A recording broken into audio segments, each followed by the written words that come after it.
Greetings and salutations, friends. Welcome to some more Flight Sim World.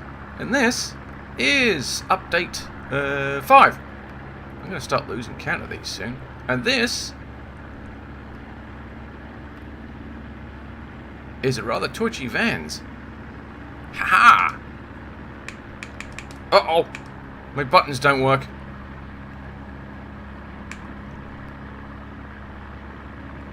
Oh, that's going to be interesting. Update 5. It's not the sim. It's Windows just did an update on my drivers for my joystick and everything. Fantastic. Very helpful.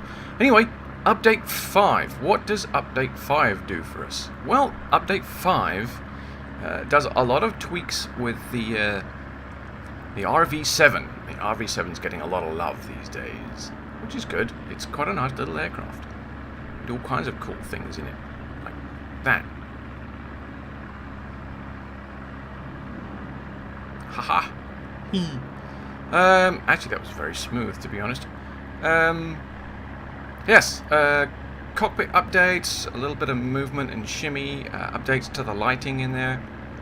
It's honestly, I haven't noticed a great deal of difference because I don't really use the Vans. So. But a couple of other most of the love in this particular update seems to be with the mission editor, which is fine. I can handle that. I don't know if I can handle this aircraft.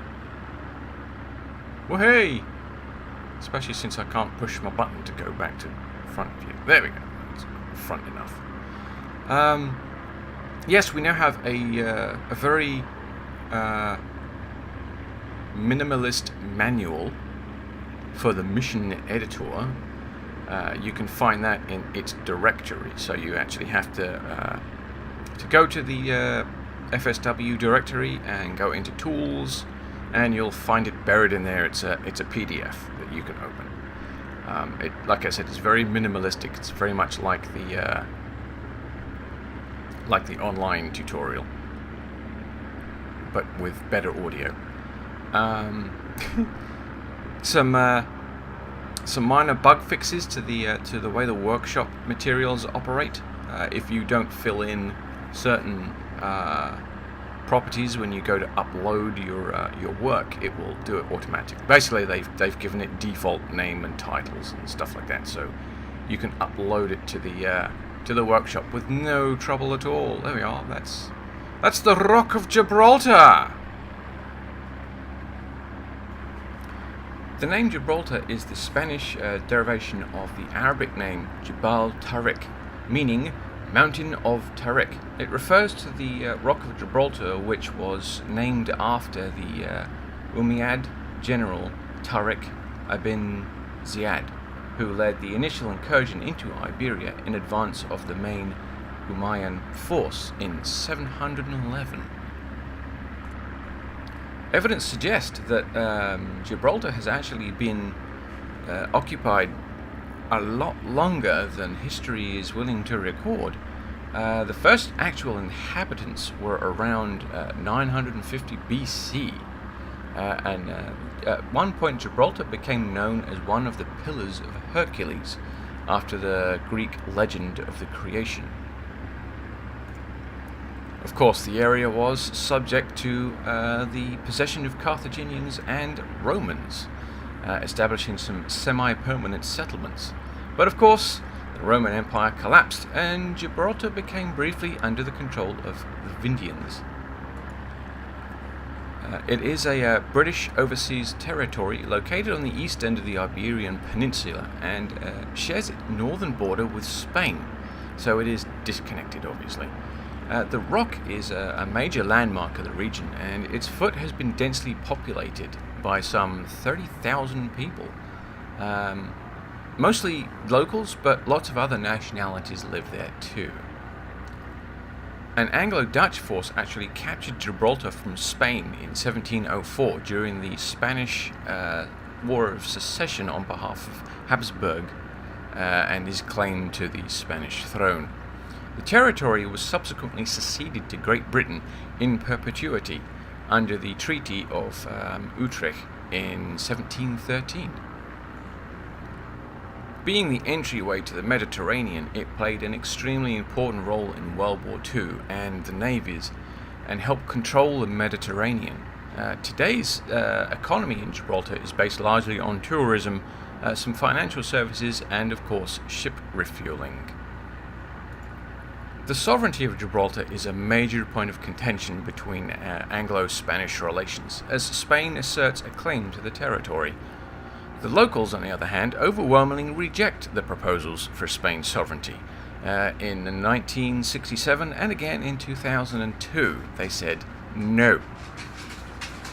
Under the Gibraltar Constitution of 2006, Gibraltar governs its own affairs, though some powers such as defence and foreign relations remain the responsibility of the British government.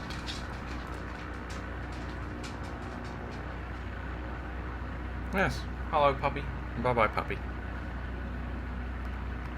Apparently she didn't want to stay. I might be making too much noise.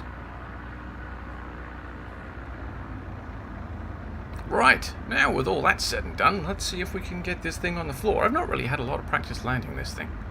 Like I said, it's very twitchy. Yeah, the rudder still works, that's a good thing. Yeah, I plugged in my stick and me or rather I plugged in my flight gear, and Windows decided that it was going to do some updates. Oddly enough, actually, it picked up the one of the controller panels. So my engine panel may actually show up as a thing now. That'd be interesting to find out.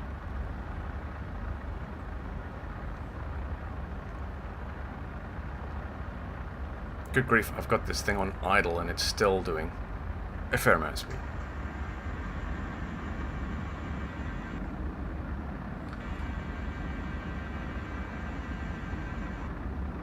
There we go.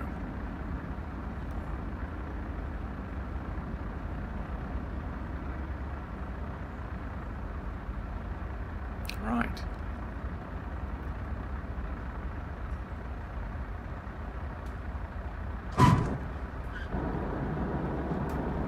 Not brilliant, but not bad. Hey, look, I can see the center line. I'm on the runway. And everyone's alive, so it was a good landing. Right. Well, that's it for this update. Update 6 will be next week, unless something occurs.